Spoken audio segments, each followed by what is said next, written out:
Bonjour Christophe Varny et merci de répondre à nos questions. Vous êtes historien, spécialiste de Haïti. Le pays est une nouvelle fois à terre. Là, on assiste vraiment à une attaque contre la démocratie. Non, je ne crois pas que ce soit vraiment tout à fait une attaque contre la démocratie. Le président Jovenel Moïse a été mal élu, il a mal gouverné, c'est un euphémisme et il finit mal. Mais il est lui-même responsable, j'ai entendu les mots terrible tragédie, horrible crime, il est lui-même responsable d'une terrible tragédie et de nombre de crimes. Bien sûr, ça ne justifie pas un assassinat. Non, absolument pas. Hmm. Qui lui en voulait, qui aurait pu lui en vouloir physiquement, qui avait intérêt à l'éliminer? Disons, il avait deux sortes d'adversaires. Bon, il avait des adversaires politiques qui considéraient qu'il prolongeait indûment son mandat et qu'il avait oublié de convoquer les électeurs pour les élections législatives, mais il avait aussi des ennemis à l'intérieur des gangs haïtiens. Il ne faut pas oublier que les Haïtiens ont participé, disons comme les Chiliens, comme les Algériens, à de nombreuses manifestations pour la démocratie. Le président Jovenel Moïse a répondu en utilisant un certain nombre de gangs armés pour terroriser la population et il en a sans doute perdu le contrôle de ces gangs armés. Et c'est peut-être là qu'il faut chercher des assassins. Il pourrait s'agir d'un crime crapuleux, donc, selon vous. Oui, d'un crime Hmm. crapuleux, mais je n'emploierai peut-être pas le mot crapule pour le président Jovenel Moïse, mais les méthodes employées, l'utilisation des gangs, la neutralisation de la police haïtienne sont traduits par une tragédie finale, une espèce de règlement de compte entre mafieux, le président en étant un. N'oublions pas qu'ils ont été l'un des principaux bénéficiaires du plus gros scandale financier qui a touché Haïti, qui est le scandale Petro-Caribe, où 3 milliards d'euros ont été détournés, pas seulement par Jovenel Moïse, bien sûr. Donc cet assassinat était inévitable. Alors, non, je pense qu'il était sans doute pas inévitable, mais disons la crise ou la tragédie, les Haïtiens sont absolument dedans et elle ne fait que, disons, augmenter d'un degré.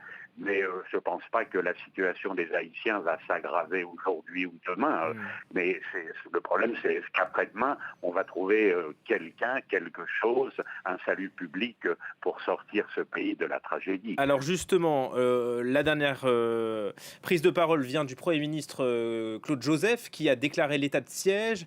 Est-ce qu'il est en train de prendre la main sur le pouvoir? Est-ce que c'est à lui d'abord de gouverner? Alors la constitution haïtienne est très floue à cet égard. Donc je pense que l'état de siège ne va pas changer grand-chose à des Haïtiens dans la mesure où il y a très peu de forces armées ou de police opérationnelles. Le Premier ministre n'a aucune légitimité depuis quelques jours. 10 autres premiers ministres en 4 ans. Mais le problème est de savoir est-ce que l'opposition a les moyens de se choisir un leader, de proposer une alternative. Ça, c'est loin d'être évident. Mais d'autant qu'il y a eu un autre Premier ministre qui a été désigné lundi, Ariel Henry. Est-ce que c'est pas à lui de prendre la main? S'il y a une confusion aussi là d'interprétation, ou c'est un peu flou, hein.